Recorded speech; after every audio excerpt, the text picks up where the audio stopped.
जय गुरुदेव।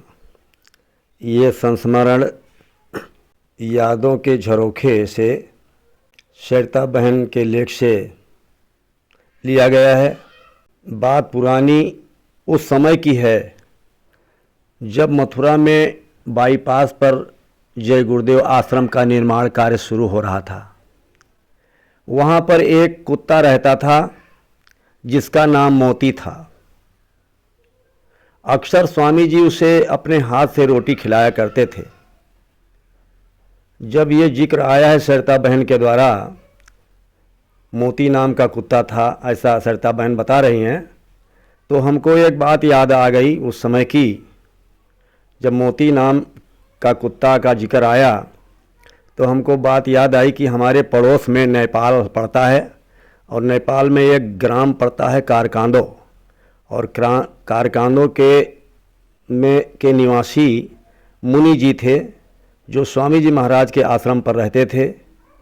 जब स्वामी जी महाराज के पास मुनि जी कारकांदो के जब पहुँचे शुरू में सेवा के लिए, तो स्वामी जी महाराज ने उनको यही मोती नाम के कुत्ते की सेवा स्वामी जी महाराज ने उनको बख्शी थी, और उसी कुत्ते की सेवा वो मुनि जी बराबर करते रहे। जब तक वो जिंदा रहा मोती नाम का कुत्ता, तब तक वो सेवा उसी की करते रहे। उनका काम था नहलाना, लेटिन करवाना, शंका करवाना और उसको खिलाना। ये उनकी मेन ड्यूटी थी मुनि जी की, जो हमारे नेपाल के रहने वाले हैं। और जब तक वो जिंदा रहा तब तक वो सेवा करते रहे। फिर स्वामी जी महाराज ने अपने कुटिया के अंदर उनको अपने चरणों में जगह दिया, और वहीं पर कुटिया के अंदर ही वो बराबर रहते थे। आखिरी दम तक उन्होंने उसी कुटिया के अंदर रह कर के स्वामी जी की सेवा बराबर किया। यहाँ तक कि एक बार मैं मुनि जी से मिला था, तो मुनि जी कहने लगे कि स्वामी जी महाराज, मैं खाना खाने जा रहा था, तो स्वामी जी महाराज ने पूछा कि वहाँ मंदिर देखने गए थे, हमारे स्वामी जी का मंदिर देखा आपने?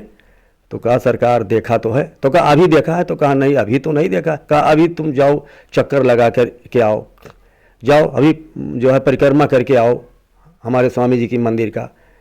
तो मुनि जी कहते हैं कि मैं खाना खाने जा रहा था, खाना हमने रख दिया और दौड़ करके गया और मंदिर का परिक्रमा लगा करके आया, तब मैंने भोजन किया।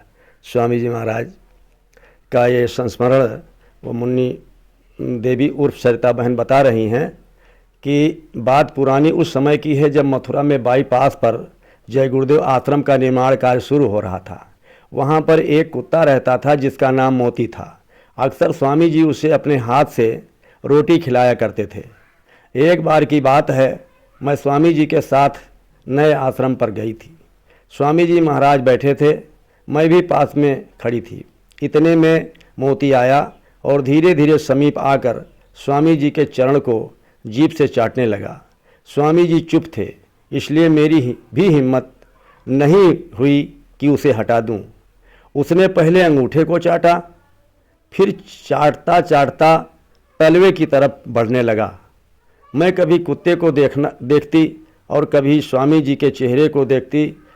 अनेक किस्म के ख्यालात मस्तिष्क में दौड़ने लगे। आखिर में मुझसे रहा न गया और बड़े दीन भाव से हाथ जोड़कर डरते डरते स्वामी जी से मैंने पूछ लिया कि मालिक, हम तो आपके चरण धूल के लिए तरसते रहते हैं, किंतु ये कुत्ता कौन है जो इतना भाग्यशाली है कि आपके चरणों को चाटता जा रहा और आप बोल नहीं रहे हैं। स्वामी जी बड़े प्यार से मेरी तरफ देखा, फिर बोले कि तुमने पाटलिपुत्र का नाम पढ़ा होगा इतिहास में। मैंने कहा जी। स्वामी जी ने फिर समझाते हुए कहा कि पाटलिपुत्र के इतिहास में एक ही ब्राह्मण सम्राट हुआ है। ये कुत्ता वही है। इसने एक गेरुआ वस्त्रधारी महात्मा का अपमान कर दिया था और तभी से ये भटक रहा है। जब तक कोई महात्मा इसको माफ़ी न दे दे, इसका उद्धार कभी नहीं हो सकता। अब इसे मनुष्य शरीर मिल जाएगा। बात को आगे बढ़ाते हुए इसी संदर्भ में स्वामी जी ने मुझसे कहा कि गेरुआ वस्त्र का कभी भी अपमान मत करना, चाहे वो डकैत ही क्यों न हो, उसकी बराबरी मत करना और उसके वस्त्र का सम्मान करना। ये वस्त्र महात्माओं की कफनी है, उसको प्रणाम करना चाहिए। जय गुरुदेव।